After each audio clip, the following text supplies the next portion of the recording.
দেখেছো আমরা লাস্ট কবে ডিনারে গিয়েছিলাম? আমার নিজেরই তো মনে নেই। চলো আজকে যেহেতু টাইম পেয়েছি দুজনে গিয়ে ডিনারটা করে আসি। বুঝতে পেরেছি, তুমি আমাকে না নিয়ে ছাড়বে না। আচ্ছা ঠিক আছে, তুমি ড্রয়িং রুমে গিয়ে বসো, আমি 2 মিনিটের মধ্যে রেডি হয়ে আসছি। আচ্ছা ঠিক আছে, তাহলে কিন্তু তাড়াতাড়ি রেডি হয়ে চলে আসবে, কেমন? আচ্ছা ঠিক আছে, যাও। আরে এটা কি হলো বলো তো? আমি তো বুঝতে পারছি না ও হঠাৎ করে কেন বাসায় চলে আসলো আজকে। ওর তো এখন আসার কথা ছিল না। এখন কি করবো সেটা বলো।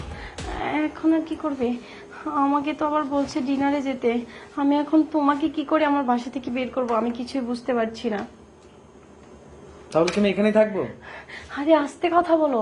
তুমি এক কাজ করো, তুমি এখানে একটু ওয়েট করো, আমি ওকে গিয়ে ম্যানেজ করে তারপরে আসছি। শোনো না, আমাকে এটুকু সুযোগ দাও, না হলে আজকে যদি ও আমাকে শুধু একবার দেখে ফেলে যে আমি তোমার সাথে আছি, বিশ্বাস করো ও আমাকে আস্ত রাখবে না একদম।